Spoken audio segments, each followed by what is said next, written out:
So,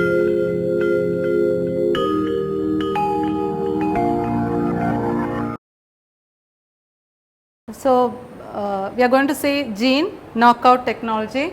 So, what is gene knockout? So, before we go into what knockout is, we need to understand three terms: knockout, knock down and knock in. Knock out means there is a gene of interest.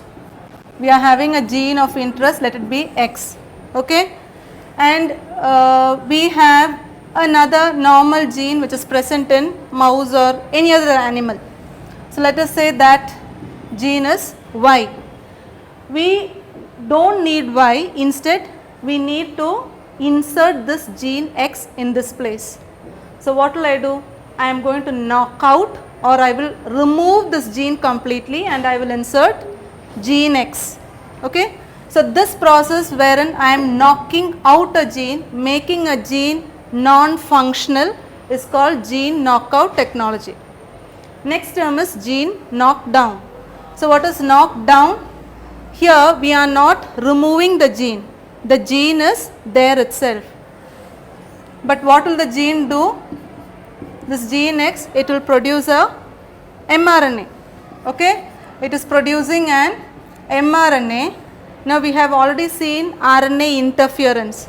Using RNA interference technology, I will be removing this mRNA, okay. So, there are so many processes by which we can make this mRNA non-functional. A gene is remaining there, but the mRNA, its product, is being targeted. This kind of a technology where you are keeping the gene intact and removing the mRNA, or you are making that gene non-functional by targeting its product, is called gene knockdown, okay. Knock in, here in both these cases we have made that gene non-functional, but in knock in technology the gene is remaining intact, its mRNA is remaining intact, but using certain other methods like site specific recombination and all those, we are going to insert a new gene. So, gene X is placed there, but we are trying to find out the mechanism of some other gene. We will be introducing a new gene in its place, okay. So, somewhere down the line another gene Z has also been inserted, that is called knock-in. Now, these are three terms. So, first we will see what knockout is. So, what is gene knockout? In gene knockout, we are taking, so we are taking a mouse. Within the mouse there is a functional gene which is going to be our gene of interest. Now, what is that we are going to see? Gene knockout. What will we do? We will knock out this gene, okay. So, when we knock this gene out, we have to introduce some other new gene into its place. So, for doing this, what is that we must see? We must once you knock it out, once you have knocked down the gene of interest, what is that we expect? This gene is going to be non-functional, it is not going to do its actual function. So, what will I be able to find out from that? What is the function of that gene? That will be its main use. So, the use of gene knockout technology is we are trying to find out the actual function of a gene. So, gene function studies are being done using that. The next thing is we are finding out target validation. Target validation means we know that the gene should produce some protein, but I have removed that gene. So, the protein will have certain sites of action. So, we are going to see where all this protein would have been functional, where all they would have acted, what all roles they might have played, what is the role when a drug is coming in its place, how is this protein reacting, that is target validation. The next is in toxicological studies.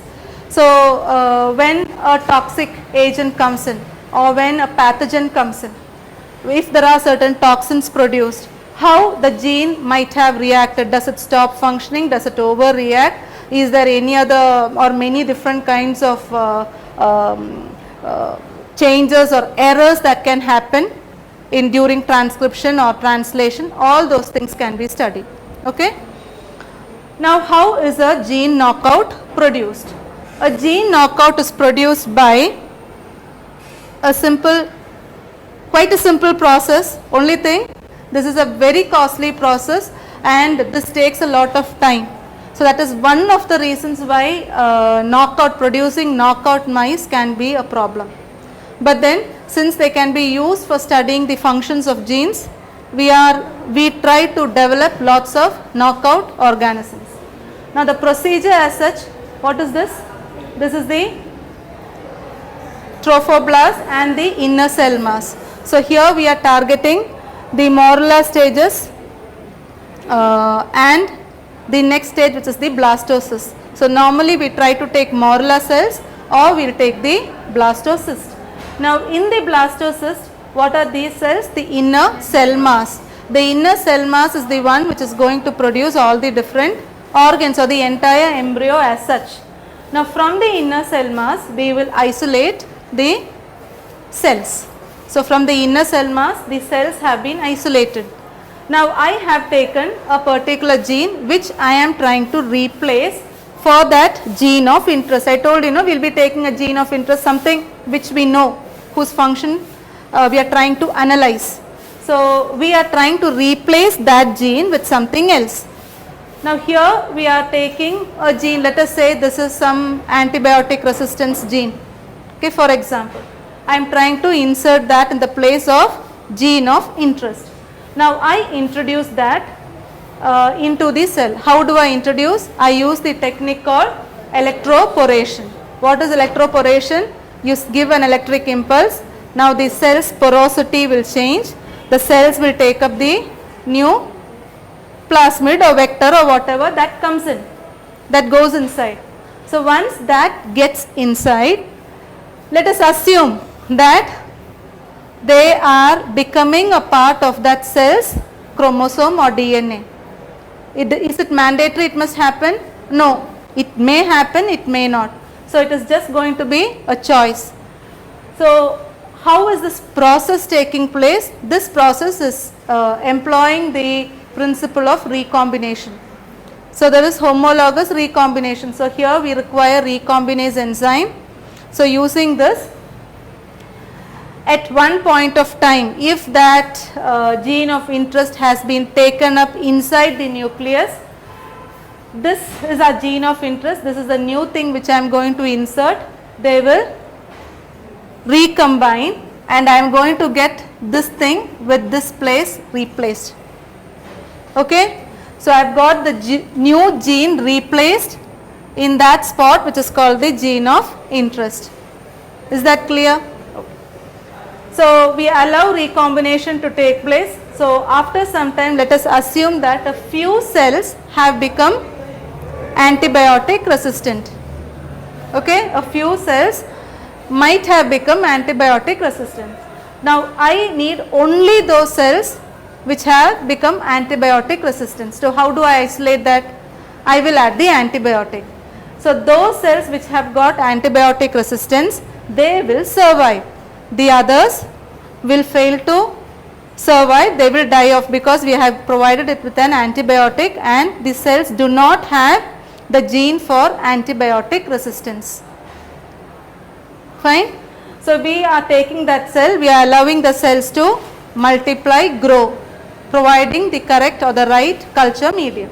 So once these cells multiply and they grow, I will take those cells and I will insert this back into a recipient blastocyst. This was the donor blastocyst.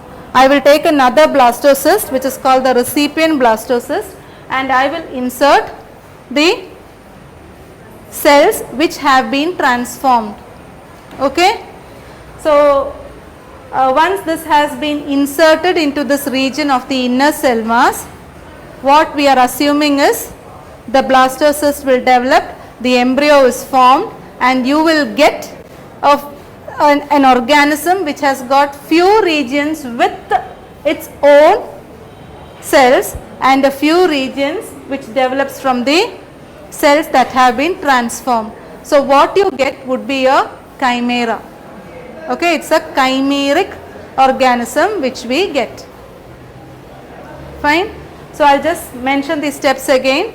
We have a recipient blastocyst. From the blastocyst we are taking the inner cell mass, isolate a few cells, and using electroporation we try to insert the gene which we are trying to transform, and then assuming that by homologous recombination the sites get replaced, they recombine, you might get a few cells, one cell or maybe a few cells that have been transformed. Then in order to isolate or separate those cells, we add antibiotic. Since this gene which we have taken is antibiotic resistance. So the cells that have been transformed, they would remain here, they are surviving.